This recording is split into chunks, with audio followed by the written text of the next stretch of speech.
Assalamualaikum warahmatullahi wabarakatuh. Perkenalkan, nama saya Anissa Usoleha, NPM 50200080, Prodi PGSD kelas 4B, mata kuliah telah kurikulum, dosen pengampu yaitu Bapak Tio Gusti Satria, Magister Pendidikan. Di sini saya akan membahas tentang perbedaan dan perubahan kurikulum 1947 sampai kurikulum paradigma baru. Kurikulum 1947. Kurikulum ini lebih populer disebut dalam bahasa Belanda yaitu leerplan, artinya rencana pelajaran, ketimbang kurikulum atau bahasa Inggris bentuknya memuat dua hal pokok, yaitu daftar mata pelajaran dan jam pengajarnya. Dan yang kedua yaitu garis-garis besarannya pengajaran. Rencana pelajaran 1947 boleh dikatakan sebagai pengganti sistem pendidikan kolonial Belanda. Orientasi rencana pelajaran 1947 tidak menekankan pada pendidikan pikiran, yang diutamakan adalah pendidikan watak, kesadaran bernegara dan bermasyarakat. Menteri pelajaran dihubungkan dengan kejadian sehari-hari, perhatian terhadap kesenian dan pendidikan jasmani. Landasan. Di sini ada dua landasan. Yang pertama yaitu landasan ideal pendidikan di Indonesia yang dianut dalam kurikulum 1947 adalah Pancasila yang tercantum dalam pembukaan Undang-Undang Dasar 1945. Pancasila tidak hanya sebagai dasar dan falsafah negara Indonesia, tetapi juga sebagai landasan ideal pendidikan di Indonesia. Meskipun pada perkembangannya terjadi perubahan Undang-Undang Dasar, Pancasila tetap menjadi landasan ideal pendidikan Indonesia. Yang kedua yaitu landasan konstitusional pendidikan nasional yang juga sebagai dasar konstitusional kurikulum 1947 adalah Undang-Undang 1945. Berlakunya Undang-Undang 1945 di negara Indonesia menjadi acuan semua produk hukum yang ada pada saat itu, tak terkecuali semua peraturan yang ada kaitannya dengan pendidikan. Prinsip umum. Yang pertama yaitu prinsip relevansi. Prinsip ini merupakan prinsip dasar yang paling dasar dalam sebuah kurikulum.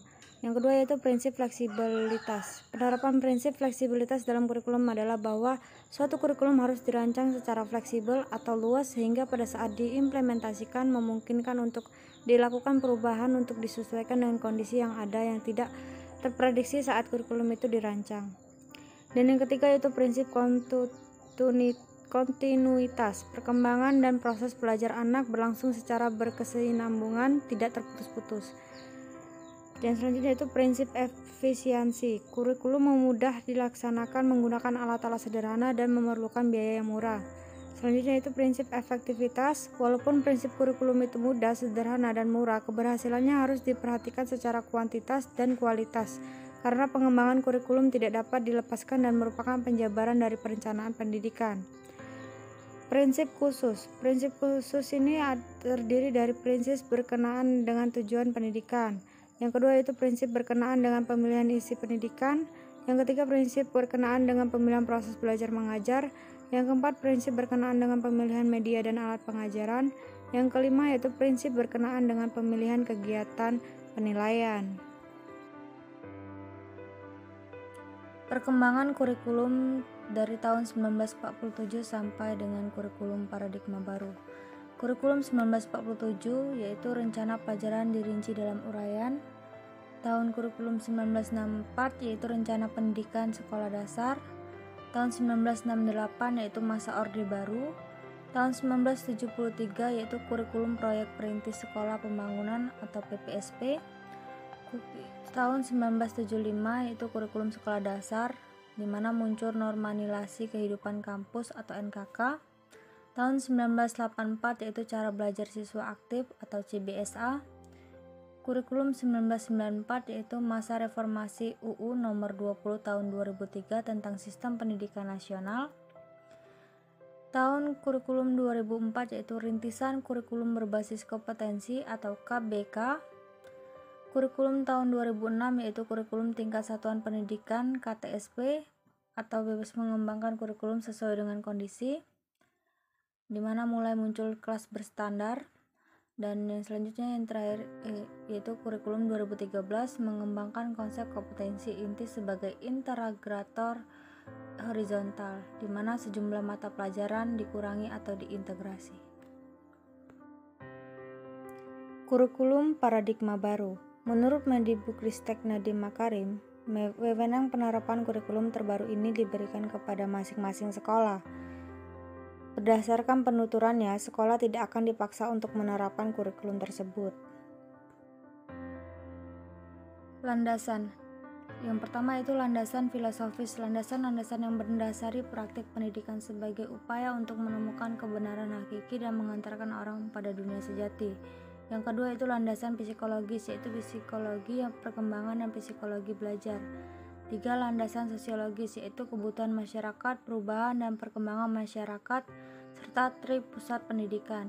Yang keempat yaitu landasan iptek, yaitu mempertimbangkan perkembangan dan pengetahuan yang sangat cepat dan luas agar manusia bisa beradaptasi dan eksis dalam hidup. Prinsip yang pertama itu prinsip relevansi. Komponen-komponen kurikulum sesuai dengan persyaratan, kebutuhan, perkembangan masyarakat, dan relevansi ke dalam, yaitu konsistensi antar komponen-komponen kurikulum, ada keterpaduan internal. Yang kedua itu prinsip fleksibilitas. Kurikulum solid, tetapi pada pelaksanaannya memungkinkan terjadinya penyesuaian. Yang ketiga yaitu prinsip kontinuitas, memiliki kesinambungan karena proses belajar berlangsung secara terus-menerus. Yang keempat yaitu prinsip praktis, ini biasa disebut efisien dengan biaya yang murah, dapat dilaksanakan dengan mudah. Yang kelima yaitu prinsip efektivitas, mencapai keberhasilan yang tinggi baik dari segi kuantitas maupun kualitas.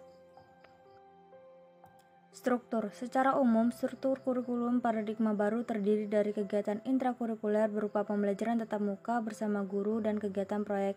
Selain itu, setiap sekolah juga diberikan keleluasaan untuk mengembangkan program kerja tambahan yang dapat mengembangkan kompetensi peserta didiknya, dan program tersebut dapat disesuaikan dengan visi misi dan sumber daya yang tersedia di sekolah tersebut. Baiklah, mungkin hanya itu saja yang bisa saya sampaikan. Saya ucapkan terima kasih. Wassalamualaikum warahmatullahi wabarakatuh.